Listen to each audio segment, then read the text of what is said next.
I've got some Steelers questions from you, the fans of Steelers Talk. But before I get into those questions here and break down some Steelers football with y'all, if you're feeling generous here and you want to thank us for the work that we do here at Steelers Talk to give you guys the best damn Steelers coverage on the planet, 100% free, we'd really appreciate it if you click that thumbs up icon and like today's video. Now let's start this week's mailbag with a question from CWK, who says, do you think we should have kept Mason Rudolph and got rid of Mitch? Now, we actually do have Mason Rudolph still on the roster.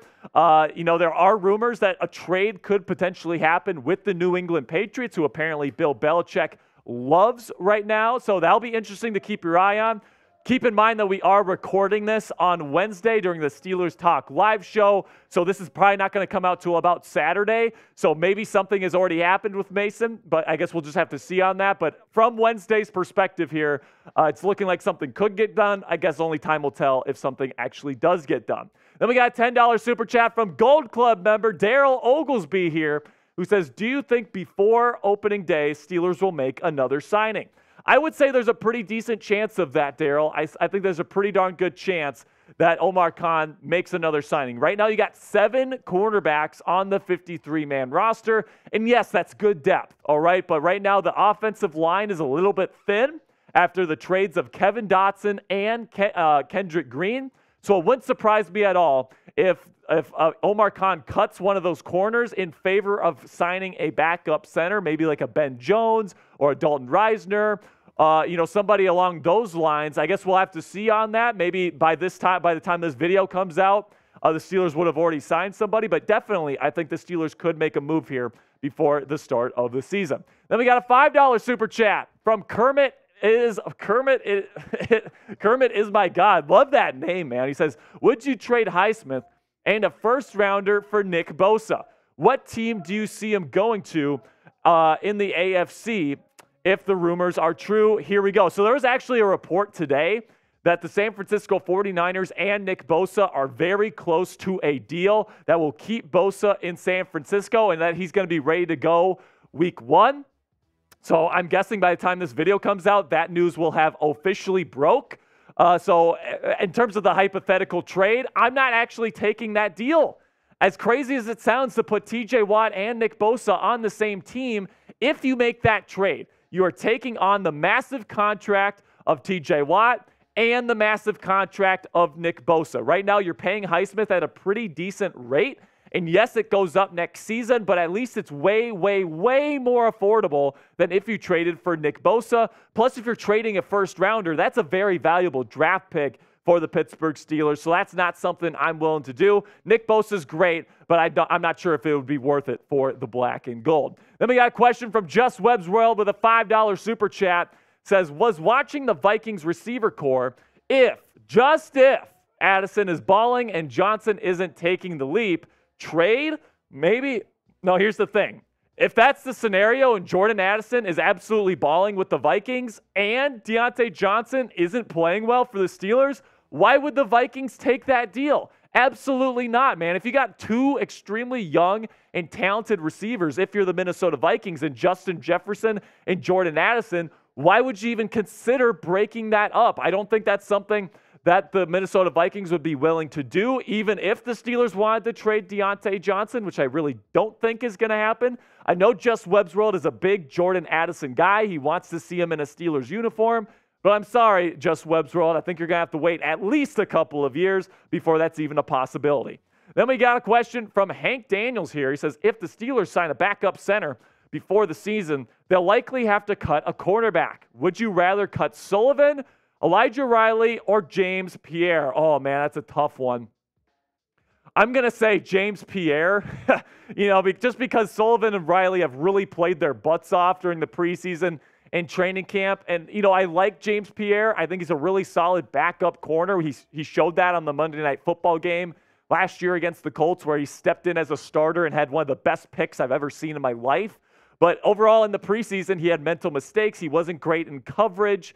And if there's one guy in that room right now that I'm cutting, it's got to be James Pierre. But let me know what you guys think about this situation, because I think it's a really interesting question Pick one of these guys to cut in favor of signing a backup center. Let me know what you guys think down there in the comments section.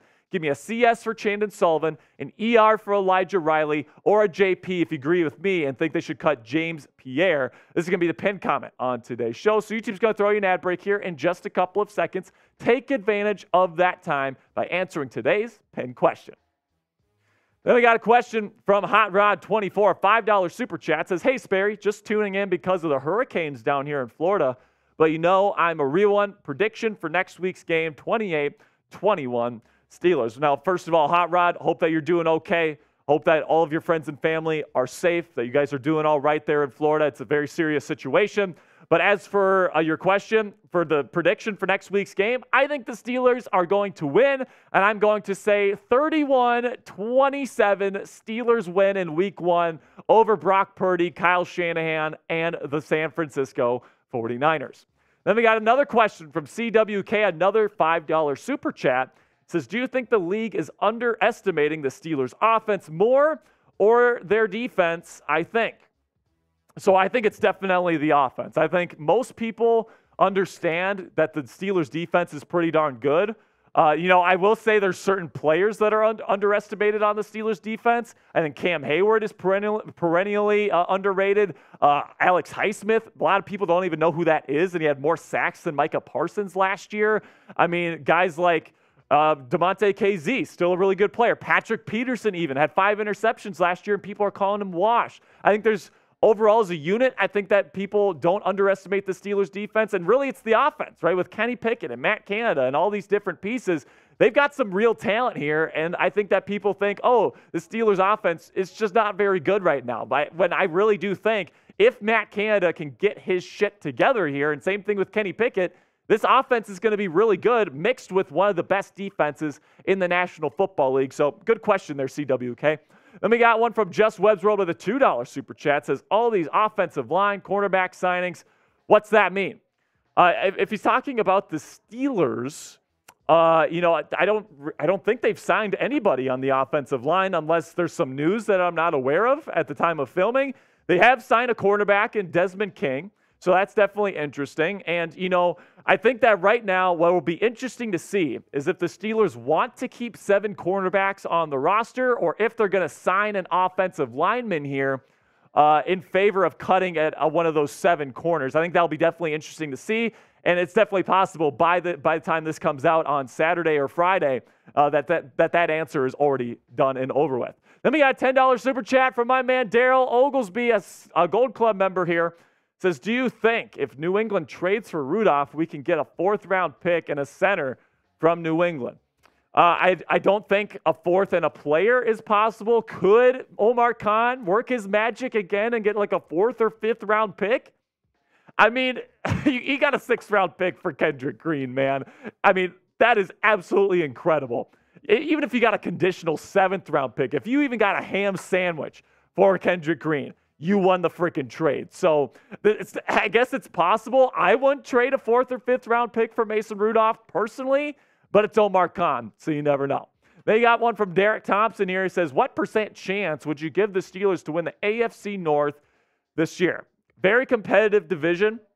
It's going to depend a lot on how good the Browns are, because Deshaun Watson is going to be that big X factor. If Deshaun Watson's good, the Browns are going to be a real problem. Of course, the Ravens have their new offensive coordinator that they're hoping is really good. The Bengals, we all know what Joe Burrow and Jamar Chase and company can do there in Cincy. But you know what? I'm a big believer in the Steelers this year. I really am. I'm going to give them a 30% chance to win the AFC North. All right, and I think that's a pretty high. If you just split it up evenly, it's 25%. Right? So I'm giving them more than their fair share here of percentage points.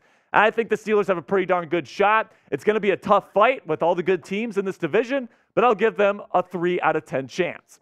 All right, now let me know what you guys think down there in the comment section. What is the % chance that the Pittsburgh Steelers win the AFC North this year on a scale of 0 to 100? Let me know your take down there in the comment section. Then we got a $10 super chat from my man Meech H. He says, do you think just getting into the playoffs should be considered a success for this team? I personally think it's been far too long without a competitive playoffs for the Steelers. So, Meech, I think that it's a very good question because this is something that comes up a lot when it comes to Mike Tomlin, where, you can get him to the playoffs, but then he gets blown out in the playoffs. Right? We've seen that. But, I think something to keep in mind there, Meech, is that Big Ben Roethlisberger was the quarterback in those final couple of playoff runs. And by the time it got to the end of the season, he was completely out of gas. He was an old man by the time that he was at the tail end of his career. And he could start the season off with some pretty decent numbers, but by the time he got to the end, like his arm strength was gone. You could tell he was tired. You could tell all these things. And that definitely limits what you can do as a football team when your quarterback is limited from a physical perspective. Now you got Kenny Pickett, who is a young buck, who's going to have a great defense in front of him, who's going to have a good running game with really good receivers as well. Hopefully the offensive coordinator, Matt Canada, gets his shit together this year. If all that is the case, the Steelers absolutely could be competitive in the playoffs this year. I am a believer in Mike Tomlin. He gets the most out of these teams every single year. And now that he's got a fresh young quarterback that's going to be fresh at the end of the season, I absolutely think the Steelers are going to be competitive once that playoffs situation comes around.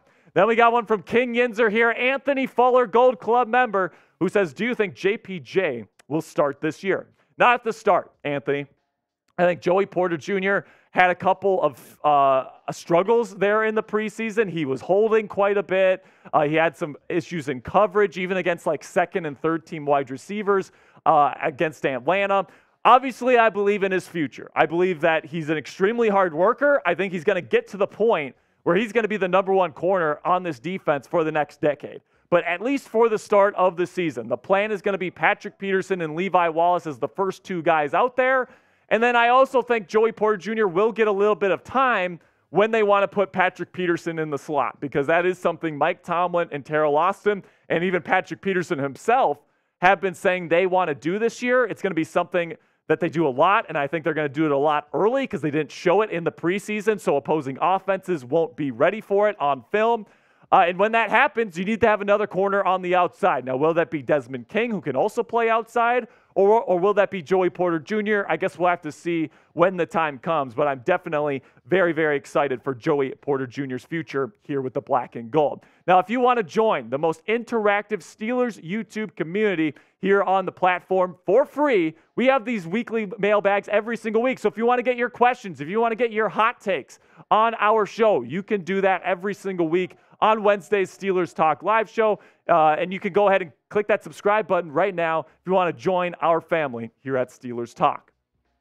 Then we got another question from Wake Me Up here. He says, what are some fantasy sleepers on the Steelers we should be keeping our eyes on this year? I'll say Jaylen Warren is definitely one of them because I think he has a chance. This isn't a prediction. I'm just saying there's a chance that he takes over as the number one running back over Najee Harris this year. Najee definitely has a lot to prove this year. He's got under, I think, 3.5 yards per carry throughout his career. He's had a high workload, which is why he's gotten 2 1,000-yard seasons through the first 2 years of his career. But, if you're averaging less than 3.5 yards a carry, that's not a good number, and he needs to improve that this year. I think Najee's talented enough to prove himself this year, but if you're looking for a late-round sleeper that could potentially become a running back one on the Steelers by mid-season this year, Jaylen Warren might be your guy. I also think the Steelers' defense is going to be a good pick for you. I think they're going to get a ton of interceptions, a ton of pick sixes this year. That one's probably a good one as well. And then also maybe even Darnell Washington. Who knows, man?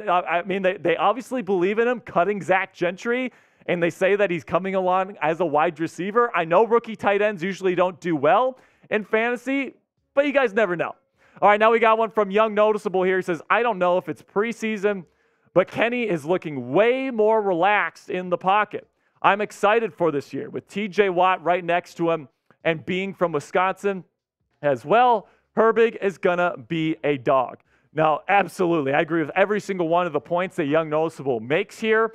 And yes, Kenny looks way, way, way more comfortable in this offense this year. He's making checks at the line of scrimmage. He's making audibles. He's looking really, really comfortable moving within the pocket, which is something that was not the case in his rookie season. And then something to keep in mind with the Pittsburgh Steelers heading into 2023 is that they were 9-8. They had 9 wins in 2022, and their best player, TJ Watt, wasn't on the field for 7 of those for 7 games. And they still got to 9 wins. And they had a rookie quarterback that was struggling at times. It was absolutely fantastic what Mike Tomlin was able to do with kind of the scraps that was the Pittsburgh Steelers last year with injured secondary, a rookie quarterback, T.J. Watt out for almost half the year, and he still almost got this team to the playoffs. Now everything seems to be coming in line. Omar Khan has given him all the pieces. Kenny Pickett looks like he's going to take a nice second-year leap. I'd be surprised if the Steelers don't get double-digit wins this season. All right, that's going to be it for me today, guys. Really do appreciate all the support. If you want more Steelers coverage from me on X or Twitter or whatever you want to call it these days, you can go find me at Jack_Sperry. I put my film analysis on there. I do breaking news on there. I give you guys channel updates. If you want comprehensive Steelers coverage on YouTube as well as on Twitter now, go ahead and follow me at Jack_Sperry.